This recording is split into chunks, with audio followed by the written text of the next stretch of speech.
जय श्री कृष्ण। स्वागत है आपका आपके अपने चैनल कर्म में, जहां हम धर्म, कर्म और जीवन के उन रहस्यों को खोलते हैं जिन्हें महाभारत और श्री कृष्ण की वाणी ने युगों पहले हमें सिखाया था। अगर आप भी सत्य, ज्ञान और धर्म की खोज में हैं तो चैनल को अभी सब्सक्राइब करें और बेल आइकन दबाएं, क्योंकि यहाँ हर शब्द श्री कृष्ण की दृष्टि से कर्म का सार लेकर आता है। आज का प्रश्न है, कौन थी कर्ण की असली माँ? एक ऐसा प्रश्न जिसने युगों से लोगों के हृदय में जिज्ञासा जगाई है, क्योंकि कर्ण जो महाभारत के सबसे महान योद्धाओं में से एक थे, जिनके पास दान, धर्म और वीरता का अद्भुत संगम था, उनकी जन्मकथा स्वयं भाग्य की सबसे विचित्र लिपि है। तो आइए हम इस रहस्य के पर्दे को उठाएं और समझें कि कर्ण की असली माँ कौन थी और क्यों कर्ण का जन्म गुप्त रखा गया। बहुत समय पहले हस्तिनापुर में एक सुंदर कन्या का जन्म हुआ। उसका नाम था कुंती। कुंती को उनके पिता ने बचपन में ही राजा कंती भोज को दे दिया था, इसलिए उनका नाम पड़ा कुंती। वे अत्यंत तेजस्विनी, विनम्र और धर्मपरायण थीं। जब वे युवावस्था में पहुंची तो उनके घर में एक दिव्य ऋषि आए, महर्षि दुर्वासा। महर्षि दुर्वासा अपने क्रोध और तप के लिए प्रसिद्ध थे, किंतु उन्होंने कुंती की सेवा से प्रसन्न होकर उसे एक अद्भुत वरदान दिया। उन्होंने कहा, कुंती, तुझे यह मंत्र देता हूँ। इस मंत्र के द्वारा जब भी तू किसी देवता का आह्वान करेगी, वह देवता तेरे समक्ष प्रकट होगा और तुझे एक दिव्य संतान का वर देगा। यह एक अमूल्य वरदान था, परंतु उस समय कुंती को इसका गूढ़ रहस्य समझ में नहीं आया। जिज्ञासावश और देवत्व को देखने की उत्कंठा से एक दिन कुंती ने वह मंत्र जपना आरंभ किया। उन्होंने सूर्यदेव का आह्वान किया। सूर्यदेव स्वयं उनके सम्मुख प्रकट हुए, तेजस्वी, प्रकाशमय, अग्नि के समान दीप्त। कुंती भयभीत हो गई और उनसे क्षमा मांगने लगी कि यह तो केवल परीक्षा थी। वे उन्हें वापस चले जाने का आग्रह करने लगी, परंतु देवता के वरदान का नियम था, जो आह्वान करे उसे फल अवश्य प्राप्त होता है। सूर्यदेव ने कहा, देवी, मैं तुझे ऐसा पुत्र दूंगा जो मेरे समान तेजस्वी, कवच कुंडल सहित और अदम्य होगा। और ऐसा ही हुआ। सूर्यदेव ने अपने तेज से कुंती की कोख में एक बालक का संचार किया। कुछ समय बाद कुंती ने एक दिव्य बालक को जन्म दिया, जो स्वर्ण कवच और कुंडल लेकर उत्पन्न हुआ था। कुंती विस्मित थी। बालक की दिव्यता देखकर उनका हृदय प्रसन्न भी था, किंतु भयभीत भी। वे अविवाहित थी और समाज में अविवाहित स्त्री का मातृत्व उस समय घोर अपमान का कारण माना जाता था। उनके हृदय में भय, करुणा और असहायता का मिश्रण था। वह जानती थी कि यह बालक दिव्य है, परंतु समाज इसे स्वीकार नहीं करेगा। उन्होंने आंसुओं से लबालब आंखों से निर्णय लिया, बालक को गुप्त रखना ही उचित है। कुंती ने नवजात शिशु को एक छोटी सी टोकरी में रखा और उसे गंगा की धारा में बहा दिया। बालक उस टोकरी में लेटा था।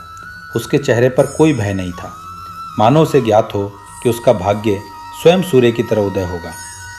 नदी बहती गई और टोकरी पहुंच गई एक छोटे से नगर अंगदेश के किनारे, जहां एक सारथी अधिरथ और उसकी पत्नी राधा रहते थे।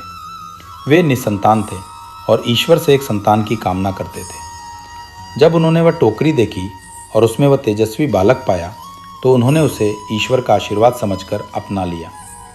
और यहीं से शुरू होती है उस महान आत्मा की यात्रा, कर्ण। कर्ण जो राधा और अधिरथ के पुत्र के रूप में पले बढ़े, इसलिए संसार उन्हें राधेय कहता है। वे बचपन से ही धनुर्विद्या में निपुण थे।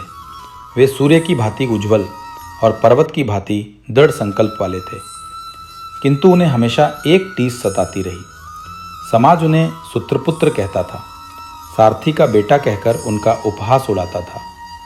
एक दिन उन्होंने गुरु द्रोणाचार्य से शस्त्र विद्या सीखने की इच्छा जताई, लेकिन द्रोणाचार्य ने कहा, तू राजवंश का नहीं, तू सूतपुत्र है, तेरे लिए यह विद्या नहीं। अपमान ने उनके भीतर एक ज्वाला जगा दी।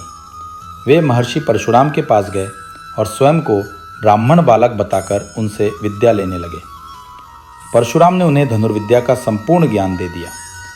कर्ण ने अपनी साधना और परिश्रम से वह शक्ति प्राप्त की जो बहुत कम को मिलती है। एक दिन जब परशुराम विश्राम कर रहे थे तो उनके सिर पर कर्ण ने अपना सिर टिकाकर उन्हें विश्राम दिया। उसी समय एक कीट ने कर्ण की जांघ में गहरा घाव कर दिया, परंतु कर्ण ने अपने गुरु की नींद न टूटे इसलिए मौन रहकर वह पीड़ा सहन की। जब परशुराम जागे और देखा कि कर्ण की जांघ से रक्त बह रहा है तो उन्होंने कहा, यह दर्द केवल क्षत्रिय ही सह सकता है, तू ब्राह्मण नहीं है। और शाप दे दिया कि जब तुझे अपने जीवन के सबसे कठिन युद्ध में अपने ज्ञान की आवश्यकता होगी, तुझे वह स्मरण नहीं रहेगा। यही था कर्म का पहिया जो कुंती के एक निर्णय से प्रारंभ हुआ, अब भाग्य की जंजीरों में बंध गया था। कर्ण आगे चलकर दुर्योधन के परम मित्र बने। दुर्योधन ने उनके साहस को पहचाना और उन्हें अंगदेश का राजा बना दिया। कर्ण ने अपने जीवन का एकमात्र धर्म माना मित्रता और दान। उन्होंने कभी किसी को मना नहीं किया। वे दानवीर कर्ण कहलाए। लेकिन इस सारी कथा के बीच उनकी असली मां कुंती वर्षों तक यह रहस्य छिपाए रहीं कि कर्ण उनके गर्भज पुत्र हैं। जब महाभारत का युद्ध आरंभ होने को था तब श्री कृष्ण ने कुंती को सत्य बताने को कहा। कुंती हृदय से व्यथित होकर युद्ध से पहले कर्ण से मिलने आई। उन्होंने कहा, वत्स, तू मेरे ही गर्भ से उत्पन्न हुआ है, तू सूर्यपुत्र है और पांडवों का ज्येष्ठ भ्राता है। कर्ण ने एक क्षण के लिए मौन होकर माता की ओर देखा।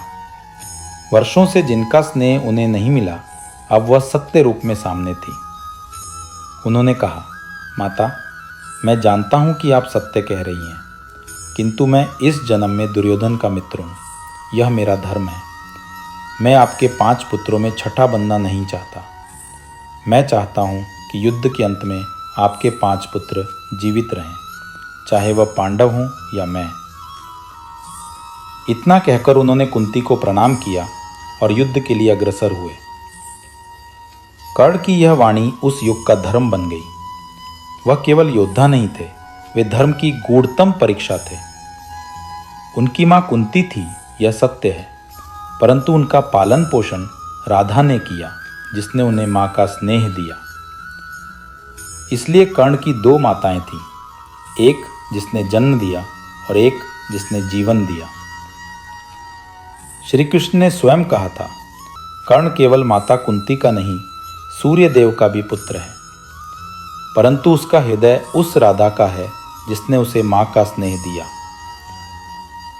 यही कारण है कि महाभारत में कर्ण सबसे जटिल, सबसे महान और सबसे करुण पात्र हैं। कुंती की चुप्पी, समाज की मर्यादा और कर्म की लिपि, तीनों ने मिलकर कर्ण की नियति लिखी। कर्ण ने अंततः युद्ध में अर्जुन के हाथों मृत्यु पाई और उस समय इस प्रकार जब हम पूछते हैं कर्ण की असली मां कौन थी, तो उत्तर केवल एक नाम नहीं है। कर्ण की असली मां कुंती थी, परंतु उनके हृदय की मां राधा थी और कर्ण की दृष्टि से वह स्वयं भाग्य का पुत्र था, जिसका जन्म सूर्य से हुआ, पालन प्रेम से हुआ और अंत धर्म के लिए हुआ। कर्ण हमें सिखाता है कि जन्म से बड़ा कर्म होता है। वह यह दर्शाता है कि व्यक्ति की पहचान उसके कर्म से होती है, न कि उसके जन्म से। श्री कृष्ण ने अर्जुन से कहा था, कर्म ही धर्म है और धर्म ही सत्य। कर्ण ने उस सत्य को अपने जीवन से सिद्ध किया। तो मित्रों, जब भी आप जीवन में अन्याय या उपेक्षा महसूस करें, कर्ण को याद करें, क्योंकि वह हमें बताता है कि जब दुनिया तुम्हें कम आके, तब भी अपने कर्म से स्वयं को इतना ऊंचा उठाओ कि दुनिया तुम्हारे तेज से झुक जाए। और यही है कर्म चैनल का संदेश। कर्म करो, फल की चिंता मत करो, क्योंकि कर्म ही वह शक्ति है जो भाग्य से भी बड़ा है। अगर आपको ये कथा पसंद आई हो और आप ऐसे ही ज्ञान, कर्म और धर्म से जुड़ी कथाएं सुनना चाहते हों, तो चैनल कर्म को अभी सब्सक्राइब करें, वीडियो को लाइक करें और कमेंट में जय श्री कृष्ण लिखकर इस ज्ञान को आगे बढ़ाएं। हम फिर मिलेंगे अगले वीडियो में एक और कर्म, एक और कथा और श्री कृष्ण की वाणी के साथ। जय श्री कृष्ण, जय कर्म।